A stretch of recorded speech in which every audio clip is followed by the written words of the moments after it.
Hello, welcome back. Let's get this started. So what concepts or ideals from Module 7 did I find significant? I like the Ubuntu concept.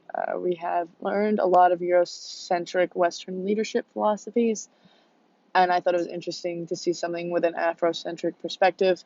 So Ubuntu basically is the value system of South African Bantu people, and it is an indigenous philosophy, and it highlights caring, community, harmony, hospitality, dignity, respect for human life and humans in general. Nelson Mandela, for example, practices philosophy.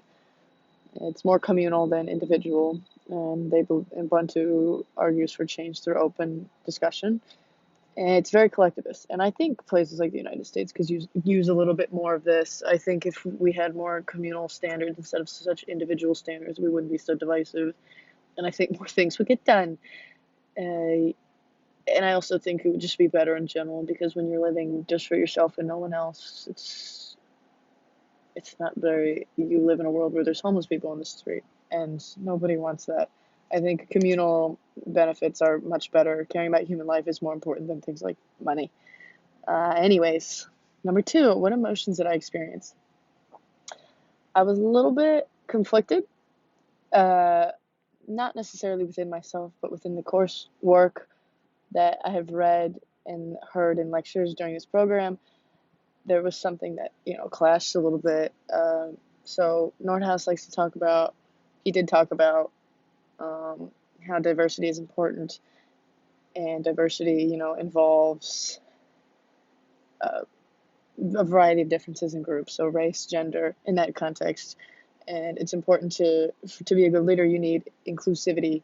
Make them feel included. Don't make them, you know, not feel included, not feel engaged. And a part of inclusivity and diversity is making diverse groups feel safe physically and mentally. And it was funny because the first or second week class here, David Brunberg, shout out Brunberg, argued that, our generation, things like trigger warnings are bad for education courses because we're getting coddled, and that's not what this course is about. Um, so I feel like those two things don't really go together because you can make people feel safe or you can toughen them up. Personally, I think I've settled on the fact that trigger warnings, things like that, they're not really to prevent someone from having to run out of the room because something scary is going to come up. It's more like an acknowledgement of people's trauma and saying, you're safe here, I care about you. And it's not to soften people up, but that's just my opinion.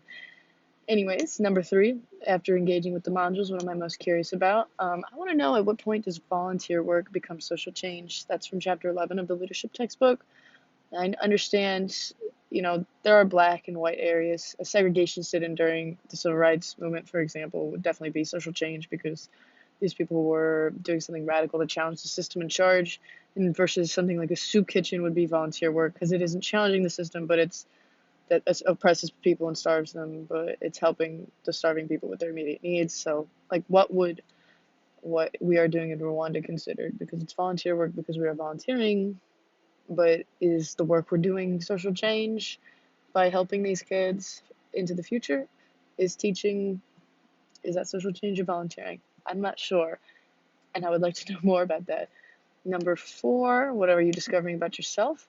Um, and the Nordhaus textbook, chapter 12, talks a lot about the character needed for an ethical leader. And an ethical leader is someone who leads with appropriate values and morals. And I think I have a lot of the good character qualities, but I think I also lack some.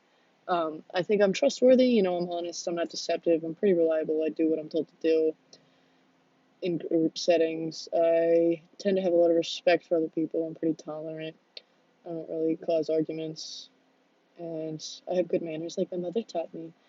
And yes, I'm responsible, I do my job, and I'm pretty fair, I don't blame others, but I need to work on this because sometimes mentally I get frustrated with how things go in group projects and I never say anything, but I need to understand that when things happen, it's okay. I can't necessarily think, oh, if they had only just done this, blah, blah, blah, because things happen and I can't subconsciously act on my anger.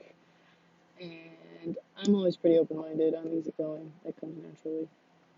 Anyways, also caring, I'm kind, I try to offer help, but I could offer more help. I don't want to overburden myself, so maybe I should be a little more selfless. And as for citizenship, I don't always respect authority as much as I should because I think I'm a genius and I know what I'm doing all the time. I tend to question people and their motives. I should probably do this less. Anyways, how can I apply Module 7 and 8 to my abroad experience? So, in the group work we have been doing to prepare for our classes in Africa, I think the social change model from the Wagner textbook is very applicable. At the individual level, we're able to disagree with each other civilly and decide what's best for us, and get things done. We're very reliable because everyone does what they're told. At the group level, we highlight group talents. We've picked a leader who is good at communicating with the professors, um, and certain people have the role of organizing things. And then we have been paired off to teaching classes. So my partner hates English and social studies, so I'm doing the lesson planning for those because I like those classes, and he's doing math and science because he likes those better, which is great. So, and the group also all works together. So students are teaching the same grade but are in different classrooms. They've been sharing lesson plans, so that's pretty good.